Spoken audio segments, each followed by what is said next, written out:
Namaste, it's Sahara Rose, and welcome back to the Highest Self podcast, a place where we discuss what makes you your soul's highest evolvement.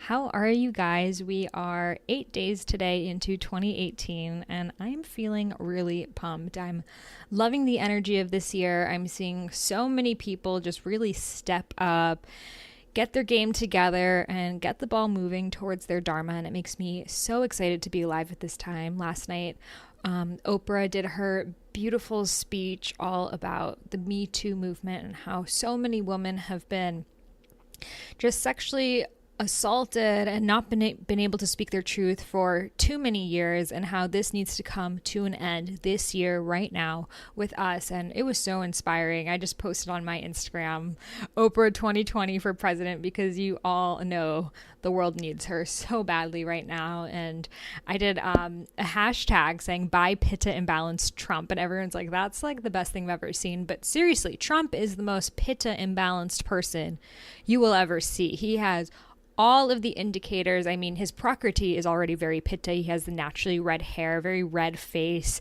a lot of heat coming out of his body when he speaks. You can tell he definitely needs the air conditioning on when he goes to bed. He has a lot of inflammation in his system, definitely has some skin disorders going on, a lot of fire, but not channeled in a good way.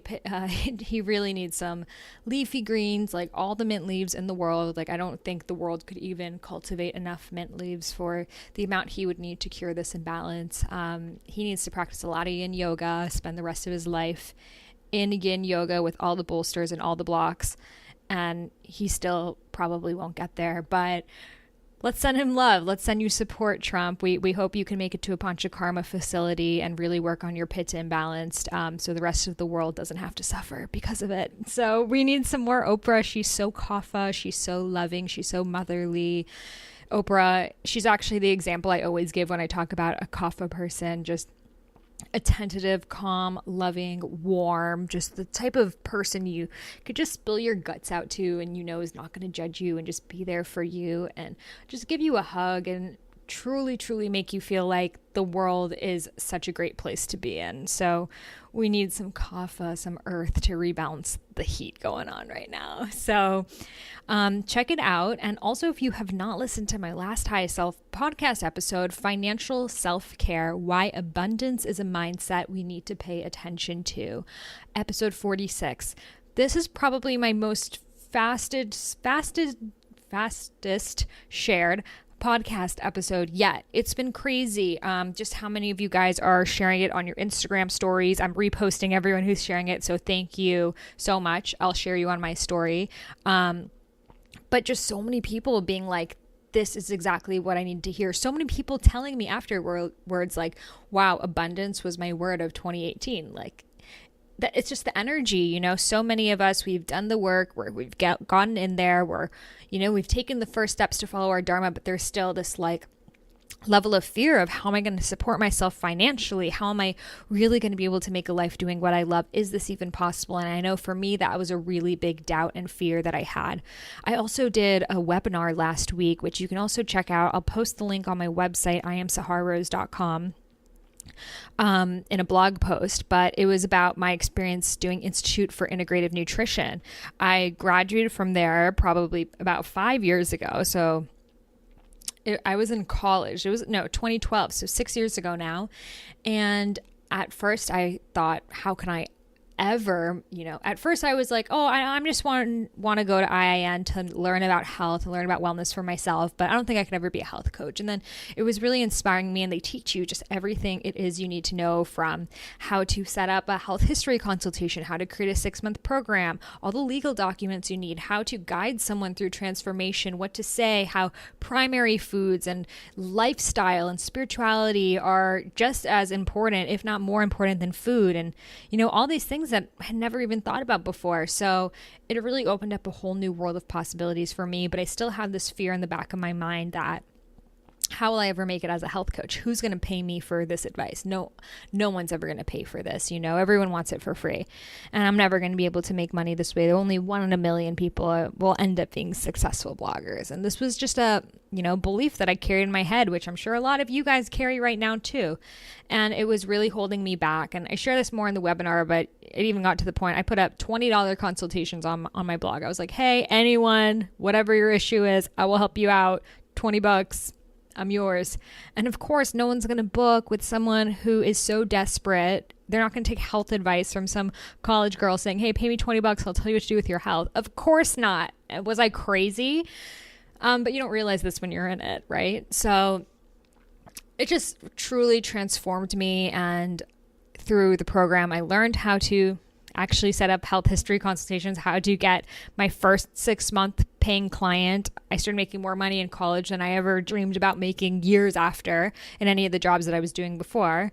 And I started my health coaching practice before I graduated, and now write books, and my whole life and is revolved around health. And I'm truly doing what I love. I wrote a book, The Idiot's Guide to Ayurveda. I have this podcast. I get so many emails from people every single day who want consultations, which I no longer even do because now I do group programs and other things. So I share this because, one, it's related to today's podcast episode, but two, because a lot of you guys are in that same place of really wanting to do something, and the fear of finances is what's holding you back. And I totally get it. But you need to start doing that. You need to start believing in yourself, because if you have this limitation that no one's going to pay me for my services, I'm not good enough, then that's what people are going to receive from your energy. They're going to say, oh, well, she doesn't even trust herself. Why should I trust her? So you really need to begin trusting yourself. Trust comes with delivery, Start coaching people for free. Start doing whatever you can. Whatever you're doing, even if it's not coaching, just start getting your work out there. Just start doing it.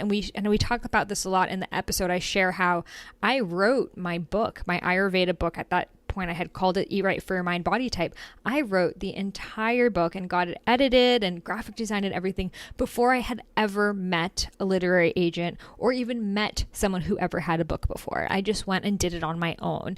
And I thought, even if I never find someone, I'll self-publish it, but this is my dharma. I want to write this book. So it really just takes believing in yourself and doing it and walking your truth, and the universe will respond to you in time. So, I just want to share that I am doing a great, amazing promotion with Institute for Integrative Nutrition right now, which is the health coaching alma mater that I went to that I was just speaking about. So it's $1,500 off tuition. And you'll also get VIP tickets to their live conference next year. This year, their speaker is Deepak Chopra. Like, literally, he's just everywhere in my life. But they've had speakers Gabby Bernstein, Mark Hyman, Dr. Whale. They're all guest teachers in the program. It is a 1-year totally online health coaching program. And at the end of the year, you become a certified holistic health coach. You can get certified by the American Association of Drugless Practitioners. You can even use those credits to go on and get your master's at, Maryland University of Integrative Health, a few others. So I highly, highly, highly recommend checking it out. You can contact them, Institute for Integrative Nutrition, and find out more about it. Just mention Sahara Rose's discount, and they will give you the $1,500 off discount. If you're interested in checking out a sample class or looking at the curriculum or anything else, just hop over to my website. You'll see it all right there. And I really hope that this opens up doors of possibilities for you guys, because the world needs more health coaches right now. We need more people who are working with, patients and seeing them as individuals and not just, paychecks or sick people that, they don't even have time to really address the root of the issue. And that's unfortunately how it's become in the health world. And even if you don't want to be a health coach, it still was truly transformational for me to just gain confidence to be in this world, to do my blogging full time, to speak, to do all of these things. I really thought that it wasn't even a possibility. And having this certification was exactly the fire behind my butt that I needed to really go out there and follow my dreams. So check it out. Go on my website. You can find more information and tell them about the Sahara Roses discount. You'll get $1,500 scholarship off tuition, which is pretty rad. So now let's get to today's episode. So I'm so excited to share this episode with you. It's with Chandresh Bhardwaj. He is an incredible 7th generation Tantra expert and spiritual advisor. He's the author of the book Break the Norms, questioning everything you think you know about God and truth, life and death, love and sex. And his foreword, guys, was written by His Holiness the Dalai Lama. So if you thought I was cool, he's like way cooler. And in this episode, we really go deep into so many different things, but unveiling the truth of what Tantra is. And most of us, when we've heard of Tantra, we think of it as a sexual practice. I know I thought it was like the Kama Sutra, but it turns out that's just one drop in an ocean of what Tantra truly is. So Tantra is an ancient Vedic science based on experiencing all spectrums of human emotions, whether it's joy or anger or sexuality or sadness or creativity or wisdom or sovereignty or whatever it is. It's just accepting it all, and nothing is inherently good or bad. Everything is just accepted as part of us that can be channeled into source energy. So I loved learning about this with him because his family's been doing this for 7 generations. He's born and raised in India and is truly so knowledgeable about this topic. So he actually came to my home. This was the first time that we met when we had this conversation, and we recorded this a few months ago actually, and it's the perfect time to put it up now. And since then we've become super good friends. So I'm so excited to share this with you. We talk about his journey from growing up in India to becoming a Wall Street Journal in New York and everything in between. We talk about the goddess and what she truly means and our ancestors and how we take on their strengths and their weaknesses and our shadows and doing the shadow work and what it's like to have a guru for a dad and how the Dalai Lama wrote the foreword to his book. Like, he gives us the step-by-step on how that happened. So we have so much in common, him and I. So if you like hearing from me, you're going to love hearing from Chandresh. So I'll let you guys get to it. I hope you enjoy this episode, and I can't wait to hear your feedback in the Mind Body Balancers Facebook group. Namaste. And if you enjoyed this episode, please, please, please leave a review in the iTunes store, because that's how we can get seen by more people and make it on Spotify. So you guys can download this and just listen to it wherever. So please leave a review, share your love, and I love you guys so much. Namaste. So I'm sitting here with Chandresh. We've already been talking so much. I feel like I have known you already for a million years, and I am just so excited to have you here on the Highest Self podcast, sharing your message, your book, and everything that you've been working on. So welcome. Thank you, Sahara. My pleasure. Yes. And the first question that I'm going to ask you, that I ask everyone, is what makes you your highest self? Oh, wow. What makes me my highest self? I think my love for breaking my norms. That definitely connected me to my higher self. And also, I think that's part of breaking my norm. It's self-acceptance. I think the more I accepted myself, the more I experienced my higher self. So, yeah.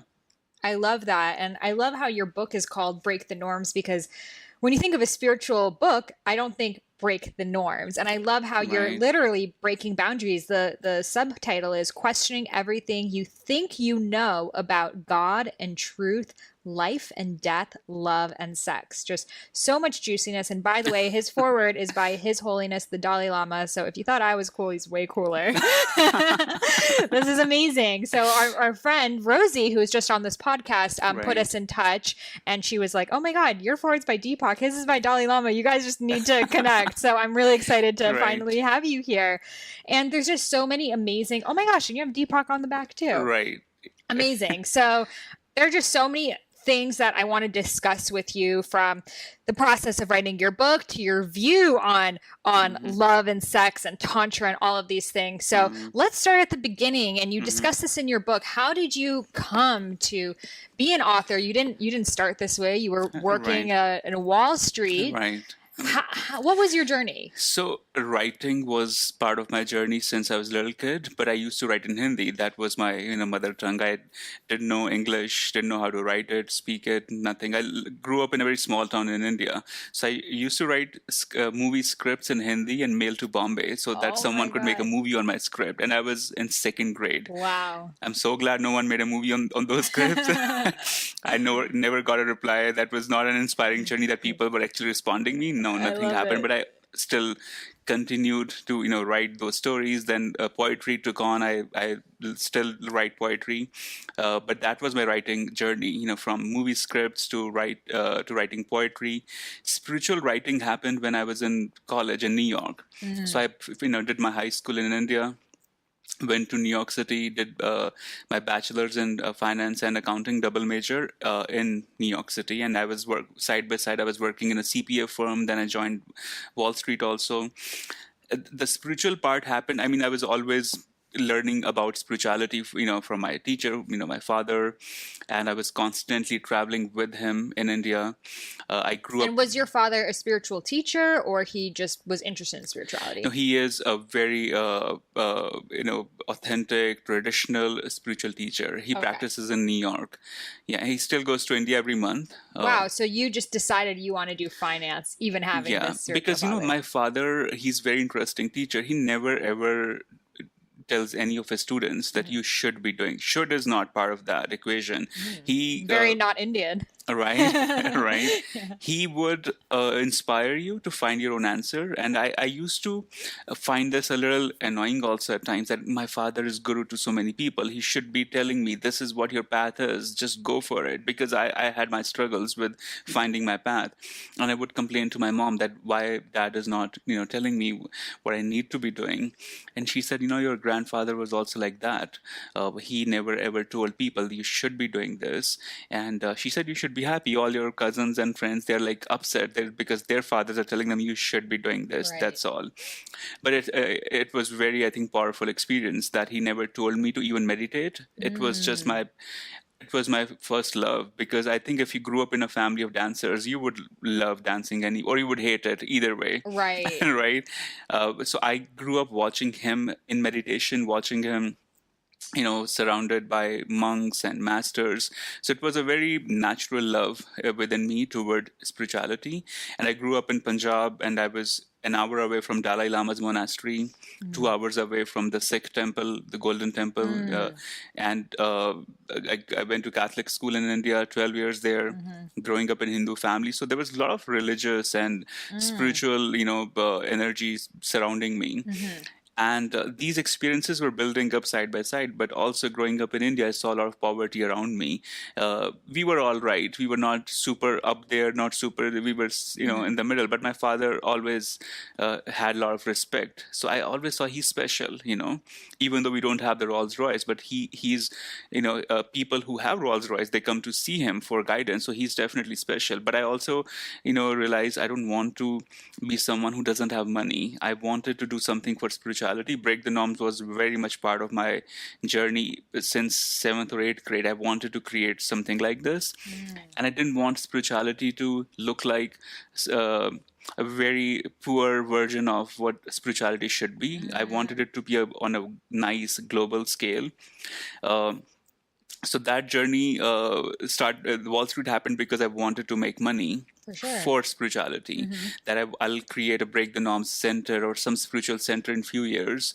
But I also realized that if I stay in Wall Street for a few years, I'll use all that money for my own therapy, because Wall Street will damage me. Right. So the reason for getting in Wall Street was, I loved numbers, and I loved the inspiration for making money and having that glamour, and also using that money for a spiritual center. But very soon I realized it's not me. Very quickly I realized that. And also I would come across people who would actually stop me on street in cafes, and they would tell me, you're not supposed to be here. You're supposed to be somewhere else. My first boss, her name is Maureen. She's a CP, and she told me the same thing. You're not supposed to be here. And she said, you can work with me for as long as you want, but this is not your path. She's the CPA of, by the way, all of my work now. She handles all my stuff. Wow. I went back to her after a few years and said, you were right. I'm not part of that equation anymore, and I'm out of there. Wow. So here Yeah. you are thinking that you're following your dharma. Your dharma is to, work on Wall Street, have that financial wealth so you can spend it doing what you love. But as you get into that, you realize if I continue this path, I'm going to be burned out. And I Right. think a lot of people, they start to work this job so they can make money to do what they love, and they never Right. end up getting to do that thing that you love. So what was that like? Like quitting and taking that leap to become a spiritual advisor, there's no Right. job you can apply for that. Oh, I know. It's been so complicated. For sure. Right. And I am not a fan of labels, but this advisor label, it started happening way too early in my journey. Mm, When I was in college, I got this opportunity to write spiritual articles for a business, college. And hmm they had this business newspaper which only talked about stock market and stuff. And the editor liked one of my pieces that I submitted. It was about positive thinking and stuff. And she said, if you could write something like this, we'll give you your own column for every week.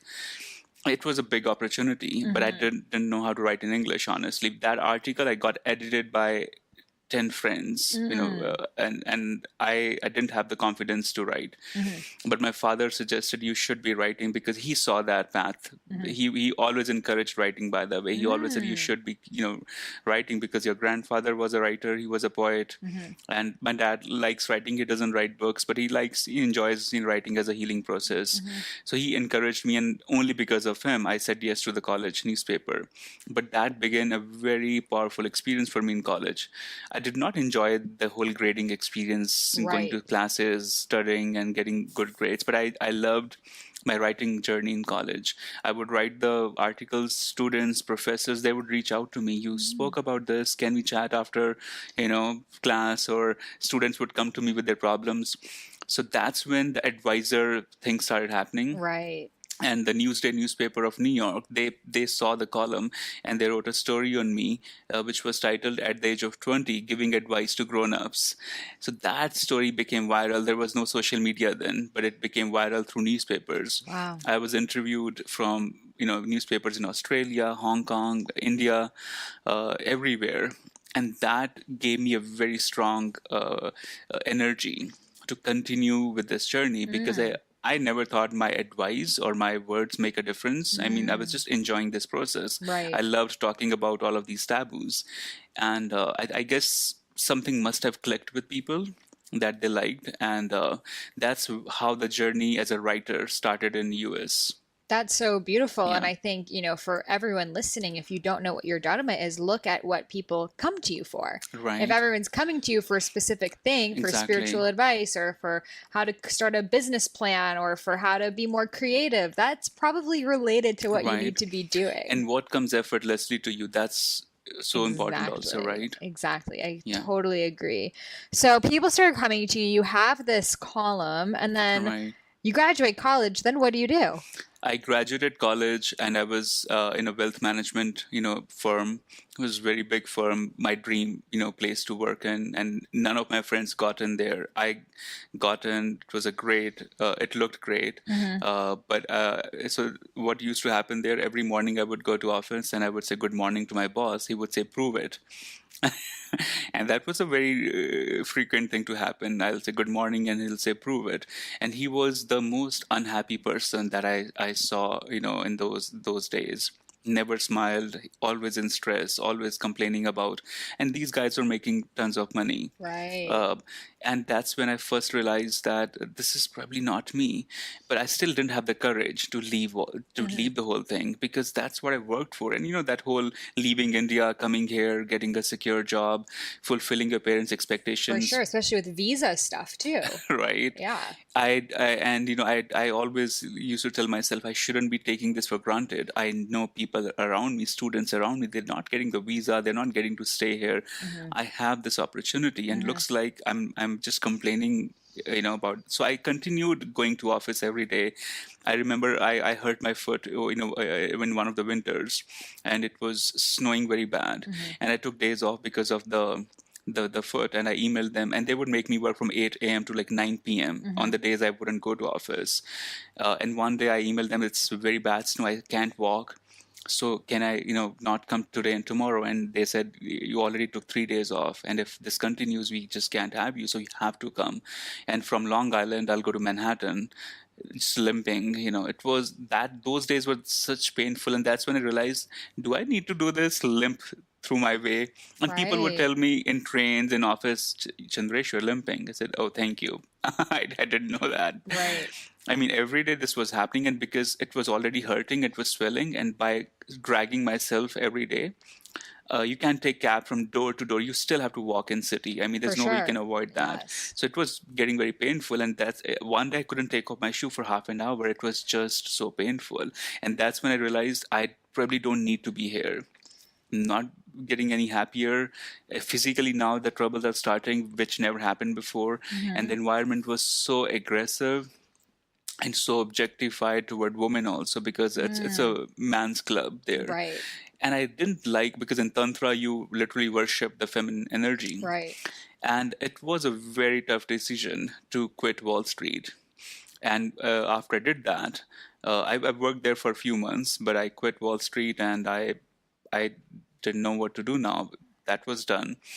So I asked my father that I want to assist you in your organization, because they still operated through some old school systems.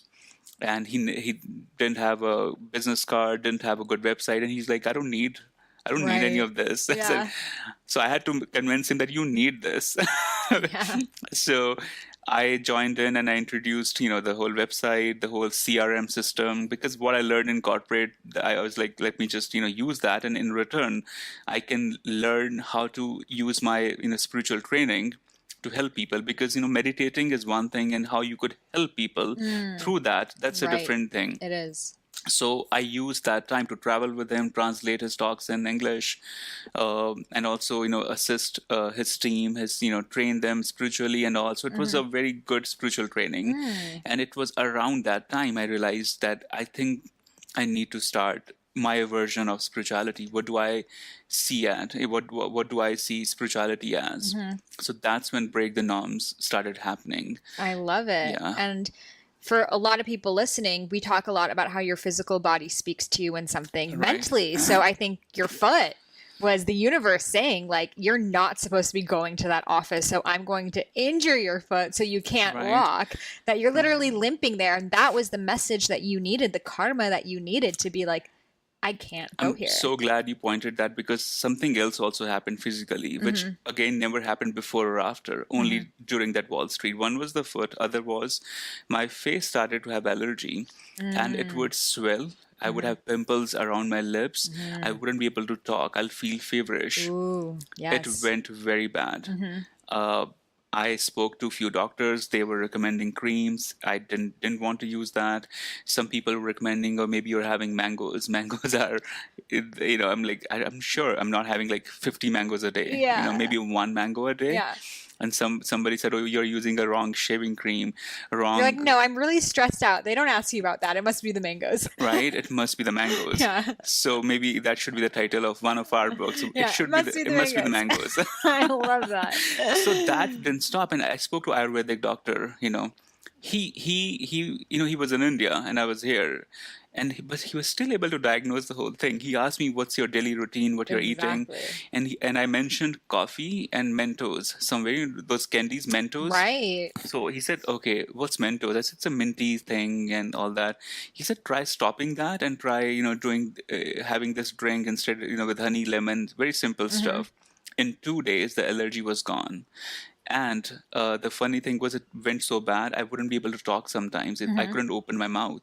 But that was happening again only in Wall Street, because I became part of that blind rat race there. Everybody sure. had a coffee and a bagel, and they would run every day. And So pitta, the lifestyle, it's my fire. pitta got so high during Right. those days. Hives are a sign of too much heat in the body. Exactly. And he said the same thing. He said, your pitta is too high right now. You got to, take control of it. Yes. But I learned so much about my body during those days. For sure. And my body was the first, I think, big sign that I Yes. shouldn't be here.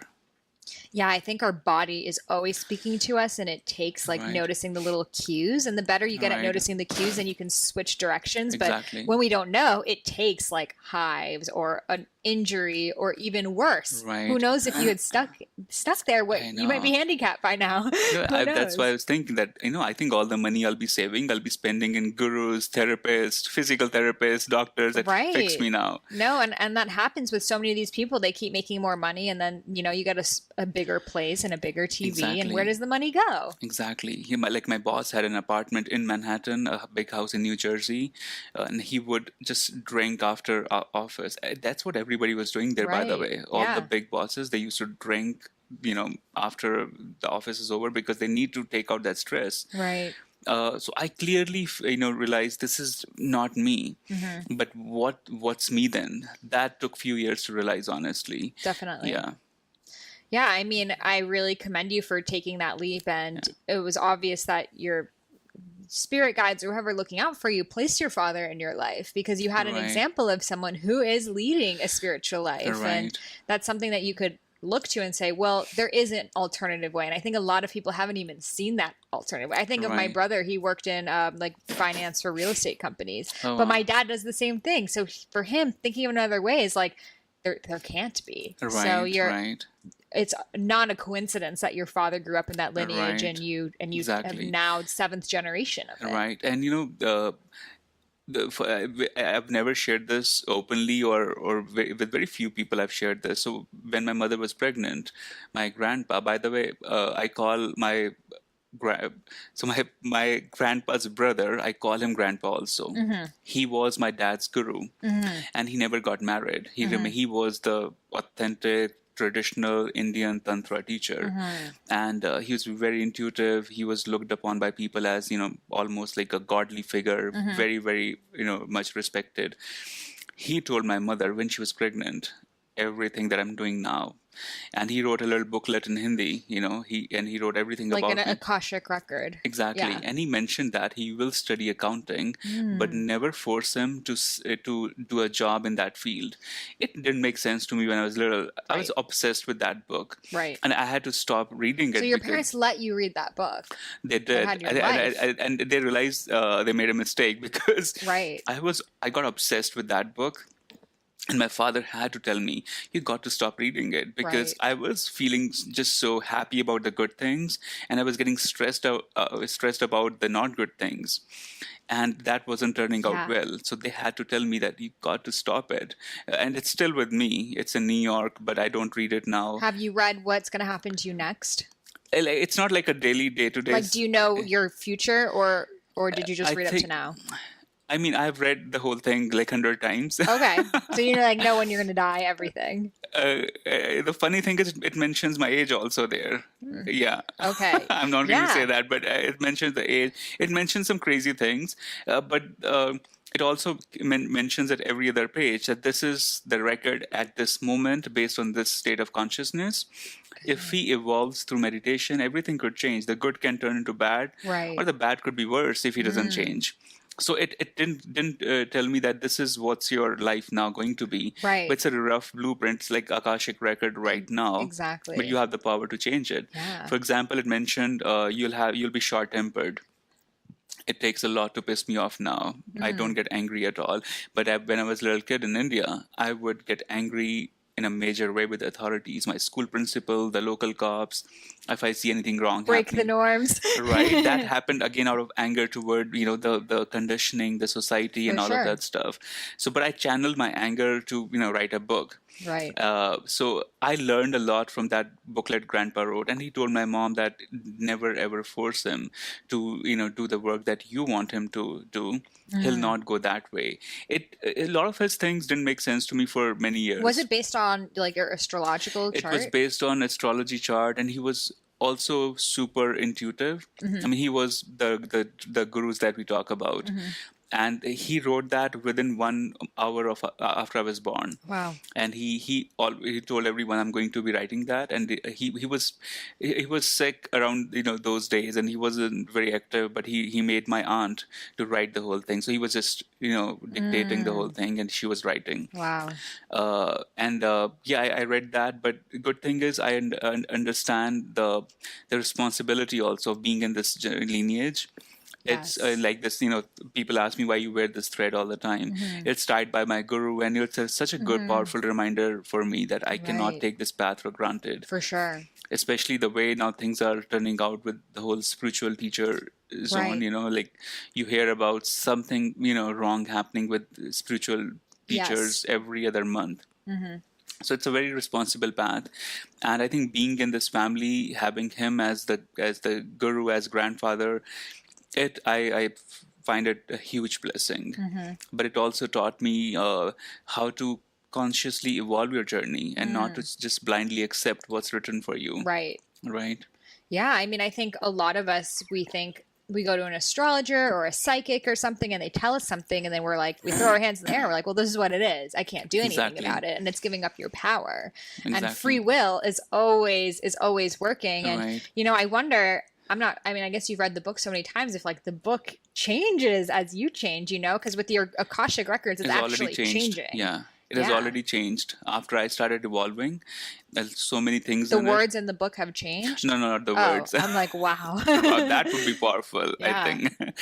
Yeah, the words didn't change, but the readings, the predictions. And the way that you even Yeah. see, he could say something and you perceive it in such a different way. Exactly, because there were a few points in the book I clearly realized I don't want to be this person. Right. What if this comes out to be true? Now. Right. So, for example, if it says in the age of 19 to 21 he'll be sick, so I became very conscious of what I'm eating, how I'm responding to every little sign in the body, so that I don't fall sick. So many things started making sense to me. Right. Yeah, and it did mention that he may do a job in finance, but he may not stay there for too long. And it also mentioned he will have interest in astrology, but he will never ever pick up astrology because my father's a genius astrologer, grandfather was a genius astrologer. Right. I never ever opened a book of astrology because it just never spoke to me. Yeah, and it's Vedic astrology is very in depth. It's very powerful. Yes. Right.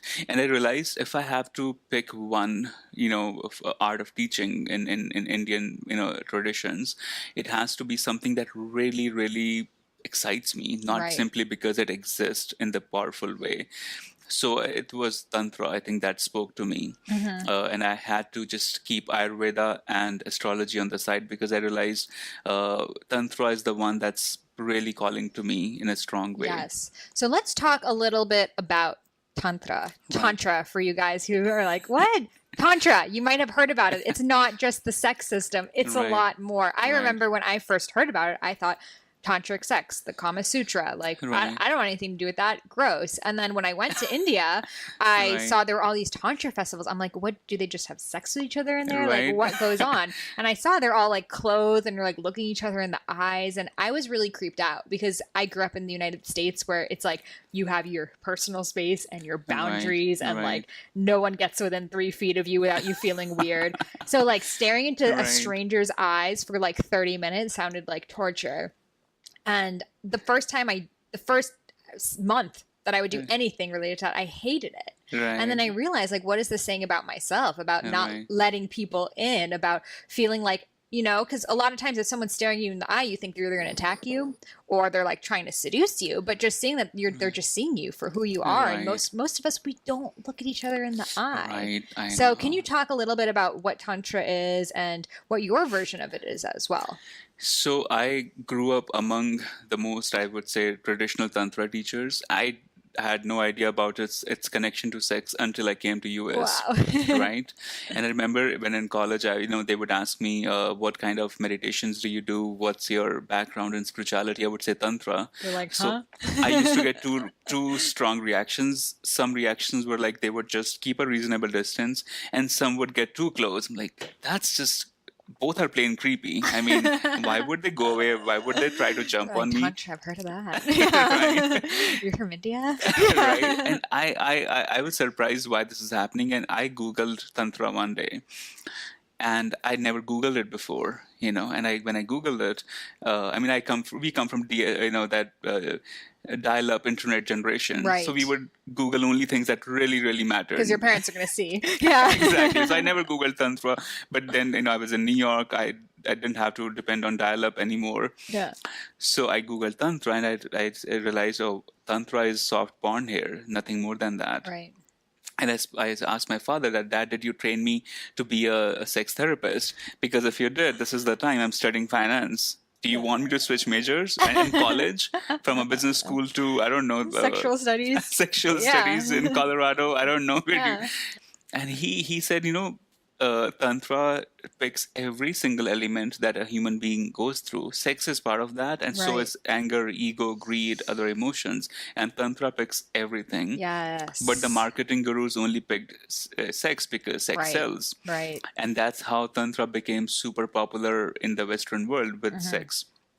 My version of, it's not my version, I would say, how I've understood and learned Tantra in India. So Tantra, the name means technique, and Tantra literally means techniques of self-realization. And there are so many techniques, Sahara, you'll be surprised. If you're a writer, there's a meditation technique for you to improve your writing skills through meditation. There are mantras. What's the technique? Right, that's a secret. I'm not going to reveal that Okay. in podcast for you. But there are like literally mantras for writer, actor, doctor, accountant. You could be any profession in the world, and Tantra has a system for you. Wow. That this is what you should be doing to polish that energy. And I was fascinated by this whole, the techniques. There are more than 100 meditations. There are more than 1,000 mantras. Is there like a book of all of these, or how do you find them? I wish there was a book, because that used to be my major complaint in my training days, that I would constantly ask for the book from my father. Can you write The Idiot's Guide to Tantra? Does that exist? Honestly, your book did inspire me to write a guidebook on Tantra. Yeah. Idiot's Guide, that's what I'll get you in touch with the publishers. Do it. Right. We need it. And I was like, this is so important. It's so needed. And there's not even, I think, a week goes by when people don't ask me about the book. Right. It used to be my complaint to my mother that Dad is not giving me the book. He has a book, I know, and why he's giving me a hard time. And my mom is my complaint box, like I would come. Everyone's mom. Right. And she would tell him that, why you're not giving him the book? And he said, have you seen me with a book ever? Have you seen, his guru with the book? He said, there is no book. That's why it has to be like, I think it's done for a purpose, because then it goes from lineage to lineage, and the teachers do not give out this to just anyone randomly. Got it. Even the books that are out there, they're not doing a good job with it. And I can already see why the ancient teachers restricted this, and they gave it out in a very revered, respected form. Right. So there's no book, but there are Sanskrit scriptures, that one could decode, but those scriptures are so abstract. You cannot just read and you're like, oh, so this is what technique is. You got to go through. I actually hired a Sanskrit teacher in India for more than 2 years to decode one text of Sanskrit. And all we got to know was, the praise of universe, the praise of goddess Kali. There was no technique in it, but you have to really read between the lines and meditate through, your way through it. So Tantra is 80% practical science. It's 20% theory, but it's majority of it is simply practical. Like Ayurveda is nothing if you don't practically use it, right? I mean, we can talk about the herbs, all the medicines in it, but what's the use if you're not actually doing it? So Tantra is the same way. It has mantras, it has, meditation techniques, but they form just a normal part of it. But once you start doing it, then Tantra is like as limitless as sky. And there are many different schools of Tantra. There's Buddhist Tantra, there's, Hindu Tantra, Shiva Tantra. I do not subscribe to any religious form of Tantra. There is no religious form of it, but religious teachers have made their own version of it. What I practice is mainly, my personal practice consists of mantras. I do meditate on goddess Kali. There are Tantra. So is goddess Kali, who's the goddess of destruction, chaos, is she the main goddess in Tantra? She's, I would say she's the highest authority in Tantra. There are 10 goddesses, that Tantra. Because I feel like in like the yogic path, it's like you're kind of scared of her. Exactly. A lot of Yeah. people are scared of her. Yeah. And I remember when I used to meditate as a kid, on her, or when I would go to the Kali temples, my friends get scared that why you're going there. Right. So many of my clients ask this question. And people who don't know who Kali is, Google her. She has like skulls in her hand, and her hair is Right. crazy, but she's fierce. She's fierce. And what I want to, share about Kali is she's not just the goddess of destruction. That's just one of her many forms that Right. people see on Google or in books. She's formless, like she is a feminine energy. So as an energy, she has many forms. And there are days you want to channel the fierce form. There are days you want to, channel her sensual form. There are days you want to channel her poetic form. On some days you want to channel the motherly form. There are many forms of her. There's not one form, because Interesting. it's like, if I'm an artist, if I'm a painter, and if my view of Kali is just a destruction view, I would Right. paint her as a goddess of destruction. Right. And it's like seeing the Tantra as only sex. Right. And that's how people have been seeing Kali as only goddess of destruction. But in reality, even goddess Durga, who's the beautiful goddess on a lion, Right. she's also a form of Kali. Right. Goddess Saraswati, the goddess of wisdom. She's my goddess. Right. Yeah. She also comes from there. So Kali is the umbrella, and all the other forms fall under that umbrella. So in reality, you could meditate on just Kali, and you could absorb the wisdom, the strength, the tantric energy, and all of that stuff. It's so interesting because in modern Hinduism, it's all about like the trifecta. It's like Durga, Saraswati, Lakshmi. Right. And Kali is like, yeah, you come to her for like Shiva. It's like destruction, chaos, but Right. also rebirth. But I Right. would have never thought like motherly energy Kali. I would be like, no, My that's Lakshmi. father never ever calls her. I've never heard him calling her as Kali or goddess. He always calls her as Ma, Shakti? Okay. mother, right? Like I would get confused. Is he talking about his mom or goddess Kali? Because he for him it's so natural to call her Ma. He never ever called her a goddess. And I remember when I started meditating on her, I had this challenge. How could I meditate on goddess Kali? I'm this, young kid. I used to find her very powerful, very attractive. So it's like, how do I meditate on this larger than life kind of figure? Right. And I used to be very confused and scared. And he said, when you communicate with your mother, most of the times you don't even need to say the words. She just gets you. She's like, Right. I know what you need. I know why you're not happy. And he said, you've got to build a relationship with these energies. You cannot see them as gods and goddesses, and then you will create a distance. So True. treat her as a friend, as a mother. Treat her as someone you could access, And that's how I started seeing her as this motherly form. And trust me, these are energies. These are conscious energies. Right. They would channel what you meditate. So you could meditate on Kali for wisdom, you'll get the wisdom. You can meditate on her for poetry, you will find poetry through her. And it's fascinating. That's what Tantra is, that it's not about one energy, it's about channeling all of who you are. Exactly. Yeah. I just probably close before this episode, I did an episode all about like the shadows and going into your anger and your Right. fear and your insecurity. And I discussed the Osho dynamic meditation and Right. how, a lot of what spirituality has turned into is like, be positive all the time, be the light worker, light.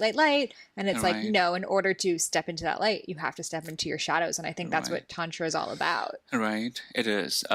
Best part of Tantra is you do not repress anything, you do not suppress any part of who you are, but accept everything in your personality, your anger, ego, greed, desires, but channel those into higher consciousness. Totally. So meditations are focused, customized based on that way. So when you asked about knowing your technique for the writer, it's such customized way of channeling that technique. Like I cannot say, oh, for a writer, just do this every day. There's so much depth that it's like if I say I have allergy, you can't say just start taking this herb. Right. Depends Right? on, yeah. It is so much depth into it. And what I learned about my own journey through Tantra was I should not be suppressing any part of me. I should be channeling my anger, my ego, my greed, because these are very much parts of me. They don't come from outside. Right. I mean, I haven't come across a human being who doesn't have a desire, who doesn't have greed, who doesn't have anger, right? So Tantra says if you fight with it, it's going to fight back. But if you channel it nicely, then it's going to be your friend, and you can only transform your friends. You cannot transform an enemy. Yeah. So when you say, like, I feel like we have so much to talk about. So when you say channel your anger, would you recommend someone who's in the heat of their anger that they go and start writing that book at that time? Or would you recommend breathing and calming it down? Like, what is the tantric way of dealing with these things? So Tantra says anger is not the problem. It's a symptom. Anger is telling you something deep about yourself. So if you could, in that moment of anger, of course, take few deep breaths and go deeper into the root cause of anger, why you are angry. Because what happens with most people, we get angry on something, then we calm down, then we feel guilty and regret about that anger. Right. Then we promise ourselves, I'm never ever going to be angry again. But the same situation happens, and then you're angry again, then same cycle happens. Because we are not going to the root problem. So let's take example. You make food for me, and I get angry. Why did you make this food? I don't like the nuts in my food. I get allergy. And I'm angry it looks like I'm angry at the food, but deep down, I'm scared of my health. And that's why I'm getting angry. So the problem is not you or the food. The problem is my fear about my health, which probably is the fear of my death. Right. Or my sickness. Exactly. So there's a different story, playing in the background, but what's being shown outside is a different story. So Tantra says go deep into that story, go deep into the roots of your awareness, because what you're seeing is not what's actually happening. Totally. It's a very shallow version of what's the reality. Does it make sense? Yeah, no, totally. And in Tantra, I wonder, do they have this theory of ancestral baggage? Of that you might be angry about something that happened to your ancestors, or even something in your past life that you've just been born with. Do they have that concept? They do, because I think the whole Indian tradition, they have a big belief in reincarnation and all that stuff. So yeah, if you are picking up the good part of your ancestors, of your forefathers, then you're also picking their bad parts. For sure. Right. So for example, I inherited so much from my grandpa. He loved poetry. I love poetry. He was into writing. I'm into writing. And there's so many good things that I picked. And there's another thing that I do. So I'm not a very socializing person. And my parents never forced me to. I mean, my father maybe sometime, because he's a very socializing person. But my mom never did. And, for example, if there are guests in my home, I could sit in this room, never walk to that room. And I wouldn't even think there are like 50 people in that room and I need to see them. Right. I would just do my thing. It wouldn't bother me that I need to see them. Right.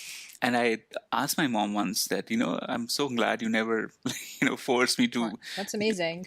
And she said, I've seen your grandfather doing this, like, for his entire life. He would only come out if he really feels. He would mingle with only selective people. And even as a guru, he wouldn't be out there talking and giving lectures every day. He would come out only on selective days, and he would meet people and then again go back into his zone. And he wasn't a very outgoing person, but he gave his wisdom, his knowledge, his blessings, his readings to everyone who needed. Right. But in his own way. Right. And she said, we have seen you this even when you were a little kid, when I was in first grade. So it's very, inside joke in my family. I was in first grade and I was sitting outside my home and someone came and they said, why you're sitting outside? I said, there's crazy amount of people in my house. There's no space for me. And there were 2 guests in the home. So she said, my mom said, I knew then this guy is going to be a copy of his grandfather. Wow. So I know if I picked his spirituality, if I picked his love of poetry, I also picked his... Right, like introversion. Exactly. And that's so beautiful. And for anyone who's a parent, just to accept your kid as they are. Like, I wish my parents, I'm sure many of you listening are like, I wish my parents did that. But it was like, they sculpt you into what they want you to be. Right. So I think that's for any parent listening, notice the child's nature. And maybe is it related to someone your own parents? I think for me, that played a huge role. Unconditional acceptance from my grandma, my mother, that, shaped a lot of my journey. I'll admit I did have, and I still do, there's a little pressure of being my father's son because he has such a strong following. And even though my father doesn't put that pressure on me, right, his students, his people, they put that on me or his son. For sure. And when I started talking about this kind of stuff, talking about love, sex, death, they would ask me, does Guruji know? Does uncle know you're talking about this stuff? So your dad, even with the tantric tradition, doesn't talk about this stuff. He does, but in his own gentle way. Got it. And he tells me many times that I may not be able to talk about a particular topic, but you can. Because he knows, if he talks. Is he in India? He divides his time in India and New York. Okay. So he's definitely one of the teachers that still talks very openly about these things, but many other teachers, they do not talk about the reality of the sex and death through Tantra, because they feel it may rub people off in the wrong way. For sure. And I mean, in India, there's still so much of this, like, you can't talk about exactly these things. And for example, Navratri starting from tomorrow, which is the 9 nights of meditation and enlightenment, practice in Tantra. And people fast in India for these 9 days. And I make sure I record a video or I write a blog post every year for the last 5 years that do not fast for 9 days. And a lot of my friends who are in India or who know my father and me, they always are like, uncle is always saying you should be fasting, and you are saying you don't need to fast. But I'm not simply saying it. I explain the whole thing about it, because fasting, my perspective on fasting is you should not stop eating food and hope that you'll be enlightened in these 9 days. Do they eat at night, or they just don't eat? They eat, they don't, it's not that eating at the night thing. I think you can eat once a day and you have fruits all day. Okay. It's like that kind of fasting. Okay. But my view is, if you stop eating with the hope that it's going to change, it's going to have some shift in your consciousness, that's not going to happen. If you want to make a shift through the food, then it has to be a daily discipline, not for 9 days. You'll fall sick if you do that in 9 days. Right. Number 2, if you meditate consistently every day, you will not be tempted for all kinds of aggressive foods anyway. Right. So focus on meditation more, and then start eating mindfully. Right. But switching yourself for these 9 days, that's not going to help at all. Yeah, I mean, I would see a lot in India, people have like, oh, Tuesdays I fast for Ganesh, like I do this and that, and it's like then they're drinking alcohol on all the other days. I'm like, Ganesh doesn't care, he just wants you to be good all the time. And that used to annoy me. It still annoys me. Oh, it's Tuesday, so I'm not eating meat, but Wednesday I'm going to just kill the whole goat and eat. Exactly. It doesn't make sense. If you like eating meat, go for every day. If you don't like it, then Tuesdays or Wednesday shouldn't make a difference. I mean, right? It should just come from within. So what I'm curious about is, the Dalai Lama, who I think of as the most like gentle, like never talk about sex person, and he wrote the foreword of your book. Had he read your book? Like, what is his whole view on Tantra? I mean, obviously he surprised me with the foreword. I wasn't even planning for the foreword. How did that can you tell us the story of how that happened? Yeah, I mean, my editor, the publisher, they said, this is the time. I got an email one day. This is the time, Chandresh, that you start making a dream list about whom do you want for endorsement. And the word was dream list. So my first, reaction was Hollywood. I live in Hollywood. I have clients in Hollywood. So yeah, I'll get someone. Right. So I had this, very close friend who was, friends with someone really huge. He's not a he's not in Hollywood, but he's a huge guy in his journey. Everybody knows him. I was like, and that person, the common friend, was very close to me. She was very close to him also. And I mentioned that I'm thinking he's spiritual and he's just so influential, so big that his endorsement will help. I feel like I know who it is, but I won't say it. So, and she had a smile on her face. It was a smile. Oh, that's very cute, Chandresh. It's your first book and you want that big guy. Right. And the Leo in me, I'm a Leo. So Leo people take these things very personally. I don't do it now as much, but that was like 3 years ago, 4 years ago. What do you mean my first book? Right? I was like, what do you mean? And I see that smile. I know you're laughing that, oh, he's already thinking, oh, he could get that person as endorsement. Right. So, but that was my huge, I was depending on that endorsement in a big way. So when I saw that reaction, I was like, oh, I'm sure she's not going to make it happen. She's not going to work for it. So I need to work on my own onto this. Right. But I still won't compromise. It's a dream list, so that dream will still come true. And I remember I meditated that night. Next early morning, I called my father. I said, this is the email I got. And I honestly want Dalai Lama and Deepak Chopra for the book. And I said, Deepak Ji's here, so I'll reach out to him when the time comes. But Dalai Lama is far away in India, and I don't even know the protocol. I mean, I knew Deepak Ji and Malika already, so I was like, I'll approach them.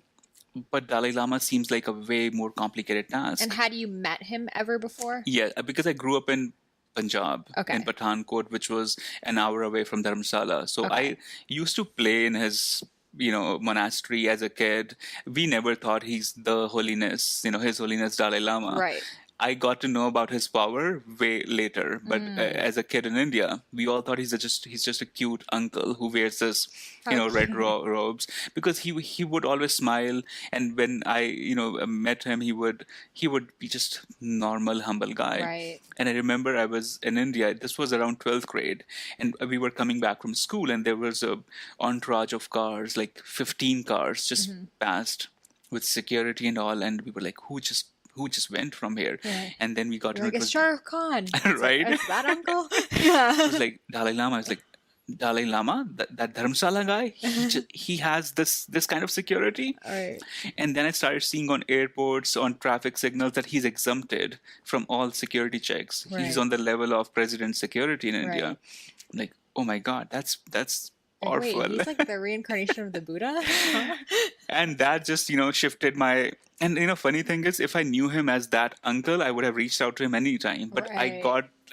when I got to know his power, I was obviously very conscious of this, but I still made this. I reached out to his office. I, wrote this letter to his office, and I wasn't expecting any response. But after a month or so, I got response. We need your whole background, like your writing background. And I sent them I used to write for Times of India in a column called Speaking Tree, and Dalai Lama also used to write for Speaking Tree. Okay. So I sent that cuttings, and I sent the whole book outline. Another 2 months later, they responded that they got to know about my lineage. My grandfather is very known in the traditional Indian, parts. So they got to know about my grandfather, and then they got to know about my dad. He's practicing. So that, I think, made them a little more. That added more trust in the Right. whole thing. And also, then after the outline, they asked for the whole manuscript. Right. And I felt something is moving for sure. For sure. Right. And And amazing you had all these like months to... Oh, I was willing to delay the book for his foreword. sure. When I started getting the response, I got greedy that now I want him. For sure. I wasn't expecting, but once you have a taste of it, I was You're like, oh, I need to make this happen. I was willing to do anything that it takes. Yeah. And I was also, in my head, I was prepared. If I need to travel for one day to India, I'll do that. For sure. So it just happened very organically. It took almost a year. And I was surprised the foreword he wrote. I thought he probably, I don't know if he wrote it or he read the book or not. Right. But what he wrote in the foreword, he has to read the book to write that kind of foreword. So I was very touched. My reaction was very numb, honestly. When I got to know, I got email from, his student who was in touch with me. He said, he has written the foreword. So I was numb, and he said, how do we deliver it to you? I said, do not courier it, do not FedEx it. I'm going to have a person travel to you to pick it up. He wrote it by hand?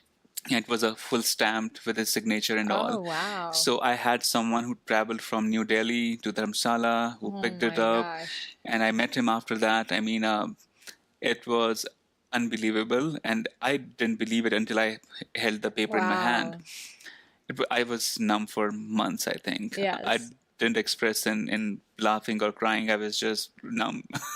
It's this amazing feeling of when something that like you almost feel like your whole life you were waiting for and it happens. Right. And like you're excited, but part of you is like, I knew this would happen. And I think that creates this feeling of numbness of like, now what? Exactly. I know exactly how you feel. It changed the whole journey of my book. Oh my gosh, I'm sure you yes. feel that with Deepak Ji's For sure. endorsement. It changed everything about, Yes. Your book's journey. And your life's journey. Exactly. It made me feel more responsible toward what I'm doing. Already I had the responsibility from my lineage, that I come from this lineage. I got to, do my best, put my heart Right. and soul into this journey. And then he shows up. And I was like, and he hasn't written a foreword in more than 7 years. So Wow. that's what surprised me. Let alone for someone so young. Like, who knows if he's ever written one for someone as young as you. Exactly. Yeah. He didn't. And how old were you when the book came out? I was, I think, 27 or 28. Yeah. But when I reached out to him, I was even younger. Right. So Well, I'm 26. So you're 26, yeah. right? So I was probably around 26 when I reached out to Yeah. him. So I had my shares of concern that he wouldn't even entertain. Probably my letter will go into trash. Exactly. Yeah. But it took almost a year of patience. A lot of people supported me in this experience. Because I was in LA. I wasn't in Dharamshala. Right. So I had to, just rely on a lot of people to make the communication easier, better. So many people. So I thanked everybody in the book because there were many people who supported this. For sure. Well, I think, the universe provides you with that exact person that you needed to get the book out there. Right. And, having His Holiness, the Dalai Lama, is just immediately people are going to be like, okay, this isn't just some guy's thoughts. Like, this is something that really must make sense if he's supporting it. And what I think is so amazing is that Dalai Lama read this book about something that's so different from Buddhist tradition. I mean, he's a celibate guy, and the book's about like say yes to your desires. So, exactly. But I had this one belief that because I'm not blindly encouraging a casual sex or a casual form of tantra, I had this belief that if he reads the book, he would respect what I've written. Right. Because only an authentic monk can understand this. And the foreword he wrote, he mentioned all of that he said Buddha talked about these things, that acceptance of these things is so important. And that impressed me about Dalai Lama because the whole world sees him as this celibate monk and he's like super traditional and all. For sure. But he surprised me. Yeah, and even in Buddhist tradition, you have the monk path, but you have the householder path. Exactly. And the householder path is not to be celibate, not to shave your head, not to go into the mountains. And he's not telling everyone to be a monk. That's what he is as the teacher. Exactly. And I thank, Dalai Lama literally every day in my meditations because I remember before the book came out, I would be, holding a gathering or if I'm a guest for someone's meditation and they would say, oh, he has a book coming out. And they all smile and they have a good reaction. But then they say, oh, he has a foreword by Dalai Lama. There's in the crowd. I'm like, oh my God. This is rock star Dalai Lama's energy, Right, totally. So I have so much gratitude for him. Yes. He could have rejected me. I wouldn't have taken even 1% of offense. Because I feel the exact same way with Deepak. Every single day, I'm like, Deepak, wherever you are, I just love you. But what's awesome is I can text him. Right. Whereas Dalai Lama is even way more hard to get. No, that was my fear. But after I got him, then I had so much gratitude for him, and then I approached Deepak, but he was very kind, very, very receptive to this, and he's a very emotional energy for me. Deepak's energy for me is a very fatherly, emotional energy. I feel that with him. For sure. So I'm glad we live in the times where Deepak Chopra and Dalai Lama kind of teachers live. Definitely. I mean, it's so amazing. And just both of them, like, though they're these esteemed, we'll do another podcast episode about that, but like, Deepak is almost 70 years old. Right. And how old is Dalai Lama? I guess it's in 80s for sure. Right. 86 or something. They grew up in such a different time than we did. Right. And things have changed so much. And I think, what you're doing, breaking the norms, is helping, rewrite that story of spirituality doesn't have to look like a certain way that we thought of, that it had to look like 50 years ago when they were our age. Right. It's going to be different. So I think it's a really important conversation to be having right now. Exactly. Yeah. Okay. Amazing. I think it's like almost been an hour and I feel like I can keep on talking to you about so many things. So for people out there who are listening and, they have an idea of a book, they want to take this more spiritual path. They don't know where to start. What do you recommend for them? To start the spiritual path? They have an idea. I get so many emails from people. I want to write a book. I don't know where to start. For the book. Yeah. I would say, first thing is never write a book because you want to write a book because it's part of your resume. Right. Write a book because you really want to express something, because then the book will be effortless. Right. It will come out very effortlessly. I would say which I didn't know that before. I was thinking of writing the book first, but I got to know you got to plan the outline, the proposal first. Right. Right. I'm sure you went through the same Oh, route, yeah. right? So who want to plan the book, number one thing is you have to be super clear about what kind of book it is, what problem it is going to solve for people, and how it relates to your story, and then create a very then create an outline that speaks to you. You shouldn't be forcing yourself to write it. Once the outline is done, then you could nowadays Google a full template of a book proposal, create the whole book proposal. I think that's more than half of the battle won. Totally. And once the proposal is prepared, then you could just seek out a good book agent, which are not complicated nowadays. Right. There were days when people had to buy books to find emails of book agents. Right. Nowadays you could just actually Google them, connect with them on LinkedIn or Facebook. Yeah. There's so many ways. And also now we have a self-publishing industry, which is, thriving in its own big way. So if you really, feel the need to bring out your book, a lot of people I know, they have published their first book on their own.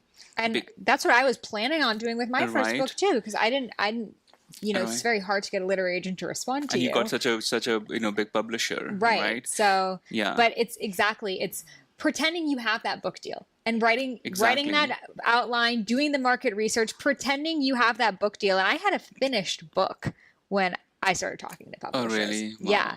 It ended up, I wrote a different book for that, but just the fact that they can see, like, wow, you can actually bring something to fruition, not have an idea. Exactly. And my belief is, Sahara, that if you have your heart poured out in the book, it doesn't matter what publisher you have, or if you don't have a publisher, your book will reach out to people. Yes.